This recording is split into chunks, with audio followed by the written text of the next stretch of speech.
आमदार बबनराव लोणीकर सध्या माझ्यासोबत आहेत. तुम्ही या नियुक्ती आदेश वाटप मेळाव्याला उपस्थित होता. तुम्ही सुद्धा शुभेच्छा दिल्या. तुमच्या हस्ते वाटप झालं, काय सांगणार? आज जिल्हाधिकारी कार्यालयामध्ये माननीय अर्जुनराव खोतकर, नारायणराव कुचे, जिल्हाधिकारी, सर्व आम्ही लोकप्रतिनिधी उपस्थित होतो.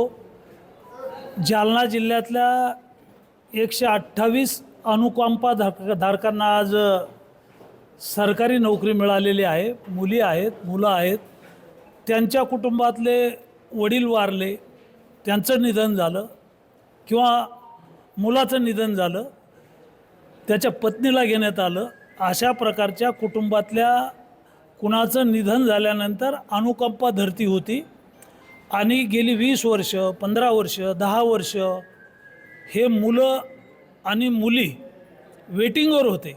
त्यांच्या कुटुंबातल्या नोकरीला असलेल्या आई वडील भाऊ मुलगा यांच्या जाग्यावर आज 128 लोकांना मुलामुलींना नोकरी देण्यात आलेली आहे. राज्यामध्ये 1000 अनुकंपाची 10,000 अनुकंपाची वेटिंग होती. ती माननीय मुख्यमंत्री देवेंद्रजी फडणवीस, माननीय एकनाथरावजी शिंदे, माननीय अजितदादा पवार, आमच्या महायुतीच्या सरकारनं 10,000 लोकांना न्याय दिला. जे लोक 10 ते 20 वर्ष वेटिंगला होते त्यांना आज सरकारी नोकरी मिळाल्याचा त्यांच्या कुटुंबाला आनंद आहे आणि आमच्या सर्वांच्या उपस्थितीमध्ये हे प्रमाणपत्र आज दिलेले आहेत. खरं तर निवडणुकीपूर्वी सरकारने 7/12 कोरा करू असं आश्वासन दिलेलं होतं. आता मागच्या आठवड्यात पाऊस झाला, पूर परिस्थिती निर्माण झाली, अनेक लोकांचं जनजीवन विस्कळीत झालं. आता ओला दुष्काळ जाहीर करण्याची मागणी शेतकरी वर्गातून होत आहे.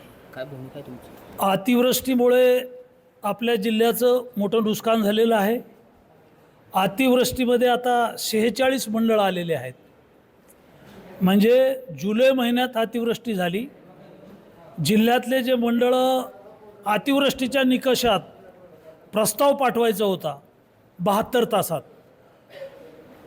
निवासी उपजिल्हाधिकारी यांनी 7 दिवस फाईल ती दडून ठेवली. त्याच्यावर निर्णय घेतला नाही, शासनाला अहवाल दिला नाही. नसता आज दसऱ्याला आपल्या जिल्ह्यातल्या शेतकऱ्याला अनुदान मिळालं असतं. RDCची ही चूक आहे.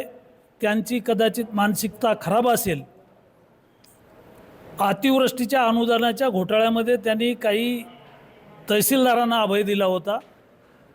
चुकीच्या पद्धतीनं पोलिसांकडे ही माहिती दिली होती. त्यामुळं दोन्ही तहसीलदारावरती गुन्हे दाखल झाले नाही.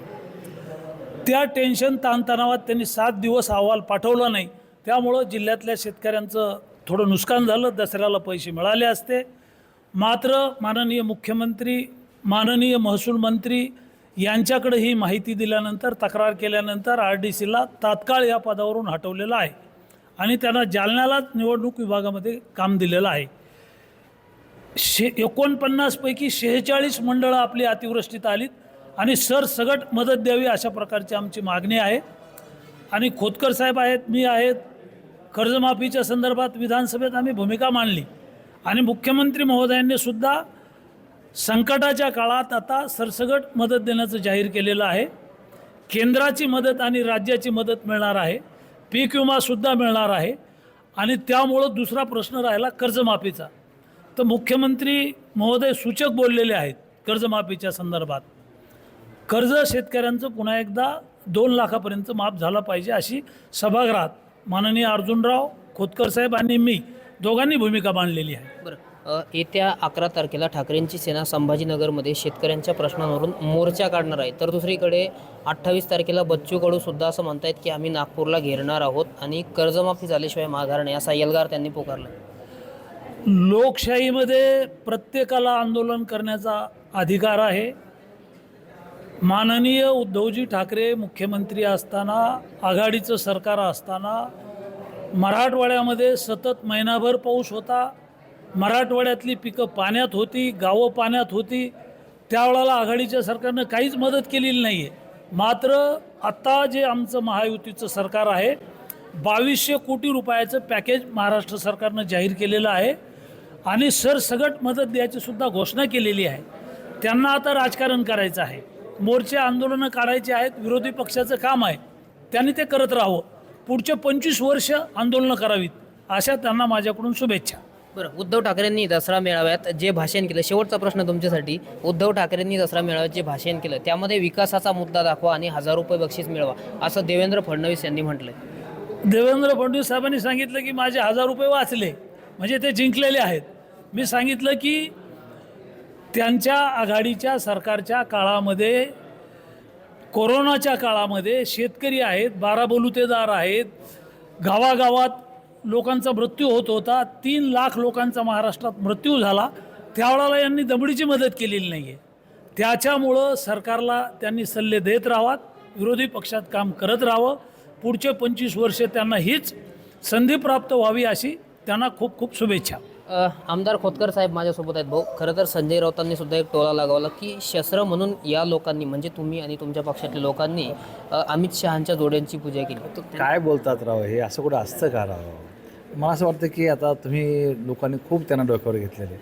मला असं वाटतं की वाचाळवीरं जे आहेत त्याच्या पलीकडचे हे झालेले आहेत. त्यामुळं महाराष्ट्रातली जनता त्यांची दखल घेत नाही.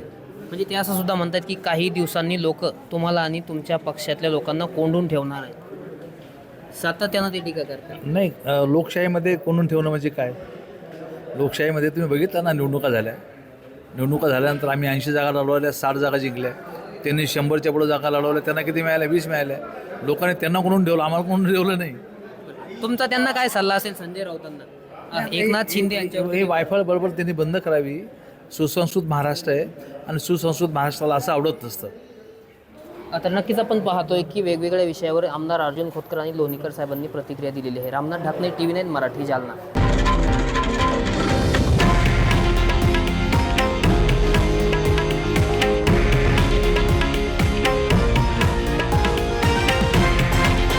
हे आहे देशातील नंबर 1 न्यूज नेटवर्क आणि आपण पाहत आहात TV9 मराठी, एकमेव.